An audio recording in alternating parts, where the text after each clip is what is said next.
And these 2-year-olds literally had shaving cream. These kids were covered. It literally looked like they jumped into a pool of shaving cream. They had shaving cream from their head to their toe. It was insane.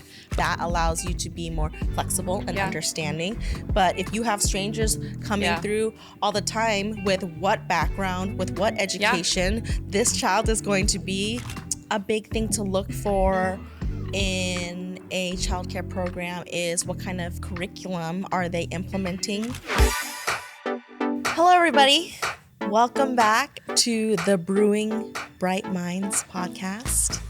I'm here with Miss Dom, and we are excited to chat about what makes a quality preschool program. And that is where you as a parent have to have that sense like, oh, does that, rub me the wrong way? Yeah. Does that make me uncomfortable? Because again, that's what you see with your own eyes. So what is actually going on behind closed doors, you really have to think about and dig a little bit. And if your school is transparent and saying, we realize this is an area we need to work on, but know that we are actively working on it, then again, you feel like a partner. You feel like we're working on it together for a good, positive, greater cause, down the line. And then that allows you to be more flexible and understanding.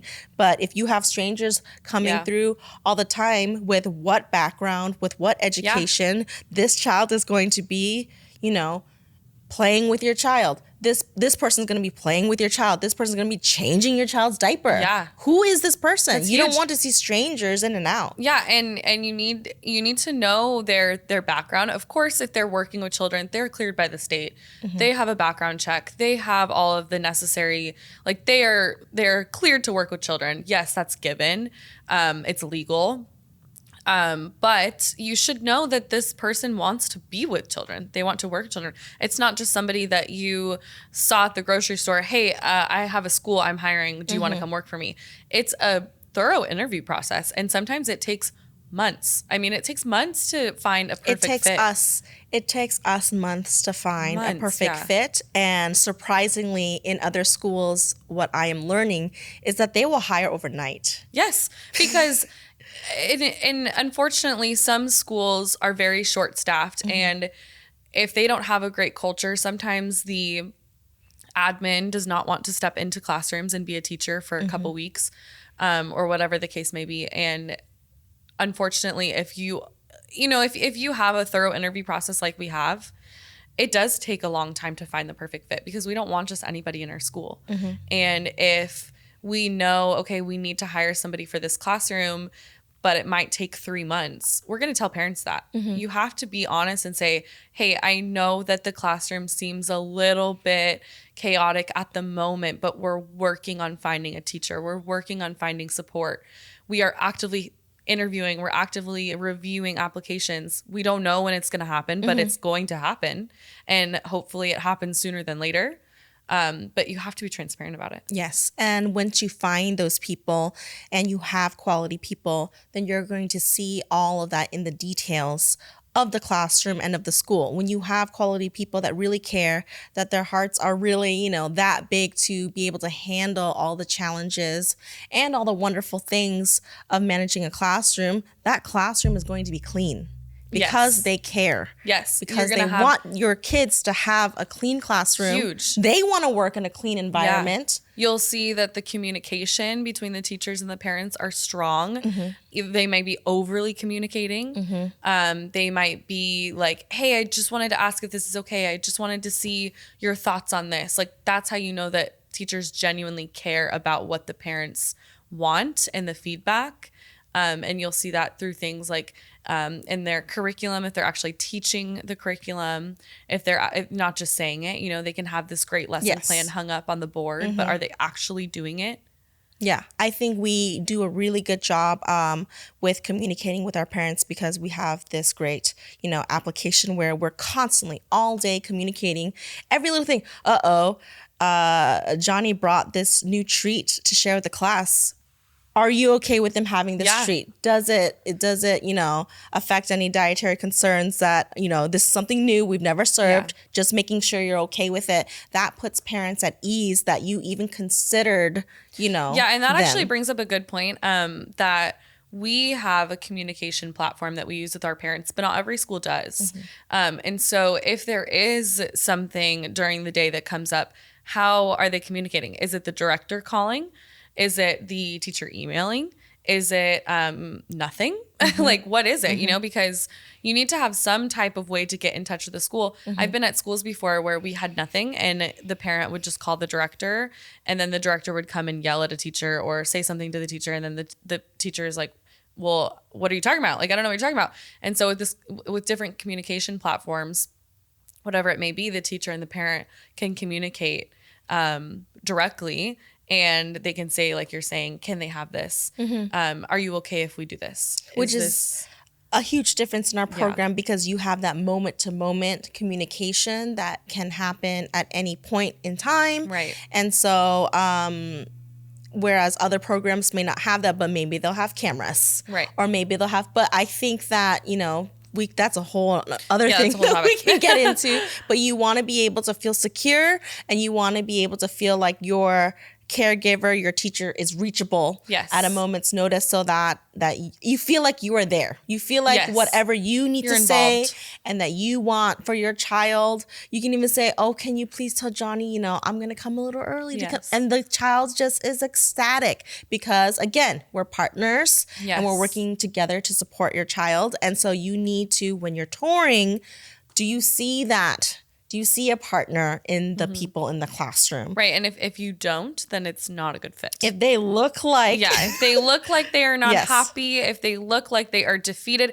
you know, of course, there's going to... I mean, we're human. We're going to have our moments. We're going to have days. We're going to have a week where we might just not be feeling our best. And of course, we still love the children and we're still showing up for them, but maybe we don't have a smile on our face because... In the moment, because... Yeah, because of whatever. I mean, Johnny had a blowout and that kid is crying and everything. We're in a human, moment, we're going to... But you know, because you trust the people, that 15 minutes later, everything's going to be fine and dandy. Right. And... it's sometimes like at, you know, morning drop-offs or afternoon pickups, it might be a little bit hectic, or it might be really calm, or one day it might be super quiet in the classroom with 2 kids, and the next day when you drop off, there's 15 kids and it's very loud. It's just every day is so different. But if, like you're saying, if you trust the teacher, you know that you're dropping your child off in quality care. There's times when I'll be in a classroom in morning drop off and it'll be super loud. And I'll just say, you know, it's Monday. Like we all had a really great weekend and now we're back. We have to get into our routine again, you know, but parents are still trusting that, okay, even though it's a little bit loud in the classroom, I know that in a couple hours, like you're saying, a couple minutes, whatever the case may be, that it's going to be different. And then maybe they pick up later that day and it's super quiet and they're like, wow, what a world of a difference. But you're just, it's all about that trust at the end of the day. A big thing to look for in a childcare program is what kind of curriculum are they implementing. Always understand, though, that care comes first. And so making sure that they're very cognizant and tending to the needs of your child immediately first. And then second comes curriculum. So how thoughtful are they in the curriculum they plan? And some schools, every school is different. Some schools, their teachers make their own curriculum. Some schools, the director makes the curriculum. Some schools have a curriculum that they follow, some type of like corporate curriculum, whatever the case is. But yes, like you're saying, how thoughtful is it? How individualized is it? It's really important that in any curriculum, if you're buying it, if you're creating it, if the director is creating it, that it's individualized to each child. That yes, you're teaching this one lesson, but teachers are adapting it to each child. They're adapting it to small groups. They're adapting it to this child. We want to do this activity, but this child can't do this skill yet, so we're changing it to this, so that it's all individualized. And making sure that, you know, if you're on a tour, you might not see that. You're not going to see curriculum, depending on what time of day it is. You might not see it. But asking questions like, do you do this? What happens if this happens? What happens if a teacher's out for the day? Does the curriculum still get done? What happens if, you know, all of the infants are teething and they're all fussy? Do you still do curriculum? Things like that, like questions asking about the curriculum. And I think it's important too to see the lesson plan. If it's hanging up on the board, then look at it and see if it's aligned. That's a great point, because you can, when you walk into a room or the classroom, you should be able to see, the love, the activity, the interests of the class, the priorities of the teacher. Yeah, do you see artwork hanging on the wall? Do you see if there's paint on the table? Like that's great. I mean, of course you want the classroom to be clean, but if you see some paint splatters, or if you see some glue bottles, or sometimes it's just typical classroom messiness. Are the kids engaged? Is the curriculum engaging enough? If it's meeting the needs of the kids, then they should be participating and engaged. It's up to the teacher to know. If it's not, do they know how to pivot and make it, relatable to the kids? And so another thing is, how engaged are the kids when you're touring? Are they having fun? Are they smiling? Are they bored? There was a few years ago, actually, when I was doing a tour for, I think it was a 2-year-old classroom. And, I was just talking about the program, and we were walking by the window and they were doing a shaving cream activity, and these 2-year-olds literally had shaving cream. These kids were covered. It literally looked like they jumped into a pool of shaving cream. They had shaving cream from their head to their toe. It was insane. But it was the most these kids had the biggest smiles on their face. These teachers had shaving creams all over them. The classroom was covered in shaving cream. It was a mess. But the parents were laughing so hard, and they said, I can't believe you actually do things like this. And those are memories that those 2-year-olds are going to remember, because as much as parents think that their 2-year-olds can't remember things, that's when memories start. And they're going to remember that. They're going to remember this vague memory when they're an adult of being covered in shaving cream. And they ended up enrolling because they saw how much fun we were having at that school. And so if you're on a tour and you're seeing that kids are engaged, then you want your kid to be a part of that. If you're walking by a classroom and you're seeing kids resting their head on their hands and looking into space and being bored, then that might not be the best. No toys on the shelves. Yeah, if no you see books toys on top of the shelves stacked up because the teachers didn't want them playing with it, that might not be the best place.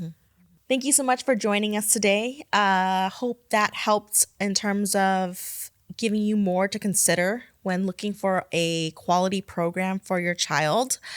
Please let us know your thoughts. Yeah. What do you look for in a program? We'd love to... Or what do you want to see in a program? Yeah, absolutely.